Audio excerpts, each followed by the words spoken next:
Are you tired of feeling like government secrecy just shrouds these cases involving, well, powerful people? It's a common frustration, definitely. I mean, just last week, Ghislaine Maxwell, the convicted sex trafficker, she offered to tell Congress her side of the Jeffrey Epstein saga. Right, but there was a pretty big catch, wasn't there? A huge catch. Only if she gets full immunity.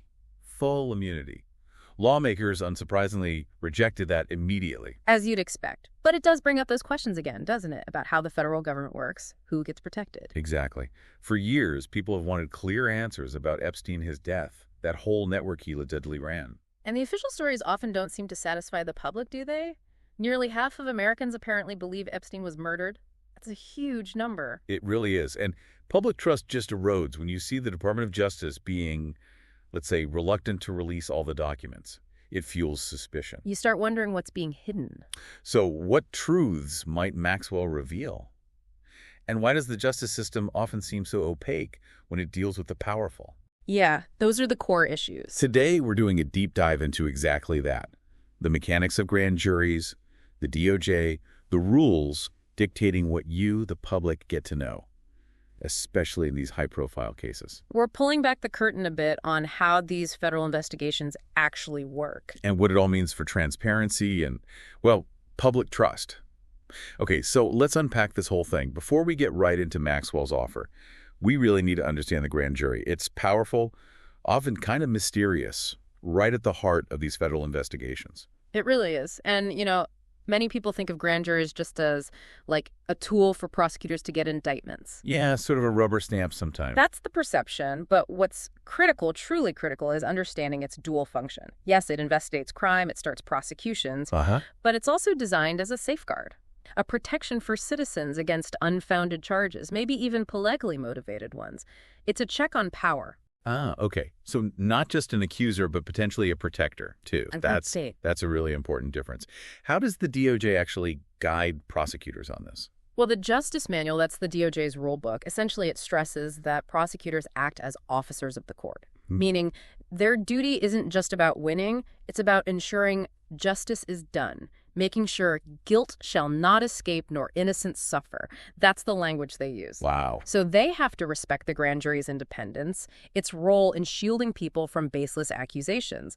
The prosecutor advises on law, presents evidence, but shouldn't improperly influence the jurors. So the grand jury's main job, then, is deciding probable cause. Like, is there enough smoke here to suggest a federal crime in this district? Precisely. They have two main paths. Indict, meaning bring charges, or return a no bill. A no bill. What happens then? Is that the end of it? Can prosecutors just try again with a different grand jury? That's a crucial point about fairness. If a grand jury says no bill, finds the evidence lacking, the prosecutor can't just take the same case, same person, to another grand jury, or even back to the same one, willy-nilly. Right. They need specific approval from the responsible U.S. attorney. It prevents prosecutors from just, endlessly shopping around for a grand jury that'll give them the indictment they want. That's a significant check. It prevents harassment, essentially. Exactly. It's a fundamental safeguard against abusive process built right into the system. Imagine if they could just keep trying. Okay, that puts the no bill in a different light. It actually carries weight. Now, how does the grand jury get its information?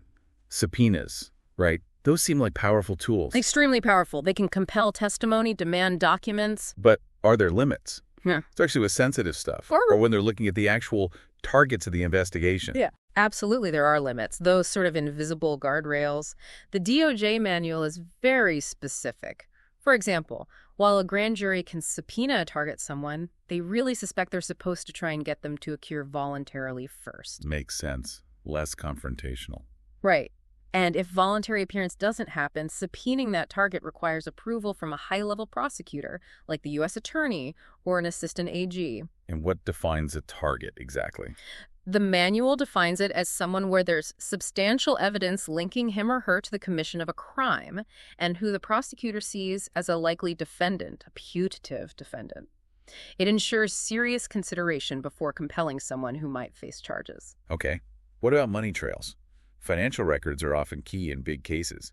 Do I have any say if a grand jury wants my bank statement? That's a common misunderstanding. Legally, you as the bank depositor generally don't have a direct constitutional right, a Fourth Amendment interest, to challenge that subpoena to the bank. The bank holds the records, so they're the ones obligated. Ah, okay, so the protection isn't me blocking it. The protection is more internal, within the DOJ process. The prosecutor has to personally sign off on these subpoenas, and the records are supposed to go directly to the grand jury when it's in session, not just sit in a prosecutor's file cabinet. So oversight within the system. Exactly. And there are serious penalties, fines, even prison time, up to 5 years for bank officials who illegally tip someone off about a subpoena to obstruct justice. Even things like credit reports under the Fair Credit Reporting Act can now be obtained with just a grand jury subpoena, no extra court order needed. Yeah, that's broad power. What about the press? News media often rely on confidential sources. Can a grand jury just subpoena reporters' notes? Definitely not freely. That's a highly protected area. Getting information or records from a member of the news media usually requires prior approval from the Attorney General personally. The top boss. Yes. The policy explicitly recognizes the importance of a free press and tries to balance that with effective law enforcement. These rules really define the boundaries of privacy and information flow, even for the powerful. Even in huge national cases, it's always a delicate balancing act. Which leads us right into that constant tension. Transparency versus confidentiality, especially in cases like Epstein's. How does the DOJ manage that? When do they decide to reveal more or maybe keep things under wraps? Yeah, that's the tightrope walk, isn't it? They want transparency, especially when the public is demanding answers, but they also have legal and ethical duties to protect ongoing investigations, individual privacy, victim safety, and ensure fair trials. It sounds incredibly difficult. It is, and the Epstein and Maxwell cases are just such a vivid public example of trying to manage this complex balance. So when do they lean towards transparency? Because the default often feels like secrecy, especially with grand juries. You're right. Grand jury secrecy is the traditional rule, Rule 6E, in federal procedure. But in what was actually a pretty rare move, the DOJ specifically pushed to unseal some grand jury transcripts from the Epstein and Maxwell cases. Well, why? What was the reasoning? They cited the intense public interest and a commitment to transparency. The justification was that Epstein's case had significant public or historical importance, and basically, it was time to stop the public guessing about what was in those records. It felt like a direct response to public pressure for answers. But wait, unsealing everything. Couldn't that harm victims or reveal sensitive investigation details? That seems risky. Absolutely, a huge concern, and that's where the balancing act gets really granular. The unsealing isn't just throwing open the doors. It involves careful redactions, blacking out names of victims, personal details to protect their privacy interests. It's an attempt to give the public information without re-victimizing people. Okay, that makes sense. Are there other internal checks related to transparency, maybe before an indictment even happens? Yes. Another key DOJ policy relates to what's called exculpatory evidence. If a prosecutor handling a grand jury investigation personally knows about substantial evidence that directly negates the guilt of someone they're investigating. Evidence that suggests innocence. Exactly. They have a duty. They must present or disclose that evidence to the grand jury before asking for an indictment against that person. It's a vital check against tunnel vision or pushing for charges when there's strong contradictory evidence. And what are the targets themselves? Do the people being investigated get a heads up, a chance to tell their side to the grand jury? Interestingly, yes, sometimes. DOJ policy actually encourages prosecutors to notify targets a reasonable time before seeking an indictment. To give them a chance to testify. Precisely, to afford them that opportunity if they want to take it. The big caveat is, unless doing so would jeopardize the investigation, tip them off to flee, destroy evidence, something like that. So it's this constant juggling act, deciding what the public gets to know, what needs to stay hidden for legitimate reasons. Or, as critics sometimes argue, what might be kept hidden to avoid embarrassment for powerful people or institutions. That's the heart of the debate. And the Epstein case really became the lightning rod for all these questions about the system, didn't it? Yeah. His death especially just ignited this firestorm of public skepticism. It absolutely did. What's so striking is the stark contrast between the official findings and how a large segment of the public perceived it. That gap created immense scrutiny and, frankly, a lot of mistrust. Let's look at the death itself. Officially ruled a suicide. But there were immediate questions, particularly from pathologist Michael Baden. What did he claim? Right. Baden issued a report back in October 2019. He argued Epstein's neck injuries, 2 fractures on the larynx, 1 on the hyoid bone, were, in his view, much more consistent with homicidal strangulation than hanging. Why? What was his reasoning? He pointed out he'd reviewed thousands of jail hangings and never seen 3 such fractures together. He also noted things like the wound placement, its size relative to the ligature, the presence of blood on the neck, but not the ligature itself. Details that, to him, didn't add up to suicide. But the official verdict remained suicide. Yes. The chief medical examiner in New York City stood firmly by the suicide determination. Other experts chimed in saying, well, multiple neck bone fractures can happen in hangings, especially the hyoid bone, which can weaken with age. So it wasn't universally seen as definitive proof of murder, more like a point of contention among experts. Beyond the medical debate, there were all those issues at the jail itself. Procedural problems. Oh yeah, a whole list, which really fueled the public doubt. Epstein had been found injured in his cell earlier, remember, though another inmate was cleared. Then, critically, he was taken off suicide watch by a high-level psychologist shortly before his death. That seems odd.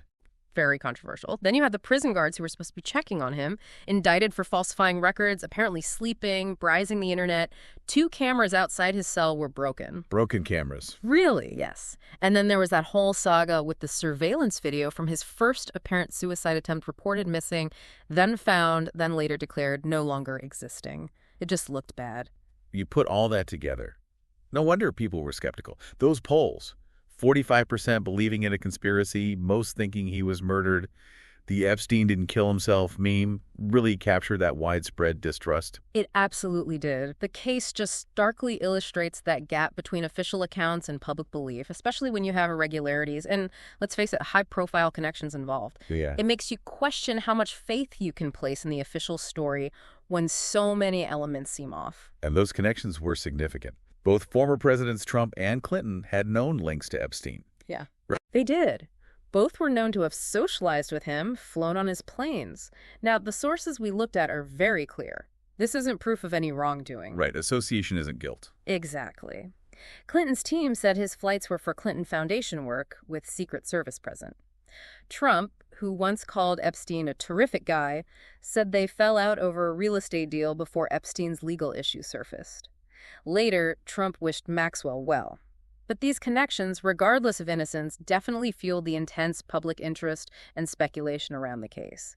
We have to report those facts impartially, but acknowledge they shaped the narrative. Okay, so let's bring it back around to Ghislaine Maxwell today. Her offer to testify. It's a big move, but those conditions she set are pretty extraordinary. It really raises the question, why now? Why would someone already convicted and serving time make this kind of offer? And why demand terms that seem almost guaranteed to be rejected? It feels like a very calculated legal move. First, just remind us where she stands legally. Okay, quick recap. December 2021, federal jury convicts her on 5 counts related to sex trafficking. She's currently serving a 20-year sentence, so she's well inside the system. And now offering to talk to Congress. What are the exact conditions? They're pretty demanding. She'll testify, but only if she gets full immunity from future prosecution. Also, she wants access to questions in advance and wants to delay any testimony until her appeal to the U.S. Supreme Court is sorted out. Wow. Immunity, see the questions first, and wait for her appeal. That's a lot to ask. It's audacious, really. It's an attempt to completely control the terms of engagement and minimize any further legal jeopardy for herself. And Congress's reaction? Swift rejection of the immunity demand. The House Oversight Committee, under Rep. James Comer, basically said no deal on immunity. Instead, they issued a subpoena to depose her. They want her testimony, but on their terms. So why make the offer then, knowing it would likely be shot down? What's the stated reason and maybe the underlying strategy? Well, her lawyer put out a statement saying she welcomes the opportunity to share the truth and clear up misconceptions. But the timing is interesting, right?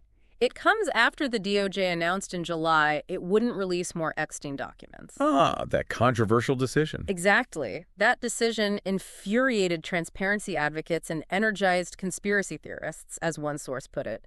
So Maxwell's offer, even with impossible conditions, kind of throws the spotlight back onto the government and the unanswered questions. It generates headlines, keeps her relevant in the conversation. And she's still fighting her conviction legally, too? That has to be part of this. Oh, absolutely. She's actively pursuing a Supreme Court review. Her lawyers are arguing the trial was tainted by massive media coverage, potential jury issues, lack of impartiality. So this offer to testify, the timing, it could all be part of a broader legal and public relations strategy linked to that appeal. There was also mention of a potential pardon. The source noted she's reportedly open to public testimony if granted pardon by Trump. But it immediately adds that such a pardon would likely cause a huge public backlash, seen as political interference and a betrayal of victims. So that seems like a very remote possibility, but it shows the high political stakes still swirling around this. Her situation really does highlight the limits of congressional power here and just how tangled justice, public opinion, and politics get in these explosive cases that people desperately want answers to. It forces you to ask how far the system can or will go to uncover truth when powerful interests might be exposed. So wrapping this up, what's the big takeaway here? This whole story, grand juries, federal investigations, especially through the lens of Epstein and Maxwell, it's way more complicated than it looks on the surface. Definitely. We've sort of peeled back some layers, seen that constant push and pull. The DOJ needs confidentiality for investigations and privacy, but the public demands transparency, accountability. Especially when powerful people are involved. Exactly. And that highlights this fundamental challenge for the justice system. How do you balance investigation integrity and individual rights with the public's absolute right to know and hold power accountable? It's not easy. The Epstein-Maxwell saga just throws that challenge into really sharp relief. It really does. So, as more of these high-profile cases inevitably come up, cases with powerful figures, complex legal maneuvers, and a public that's often deeply skeptical, how does the justice system adapt?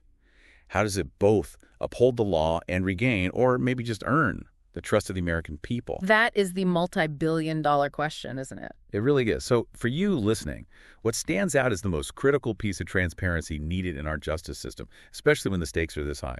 Something to think about.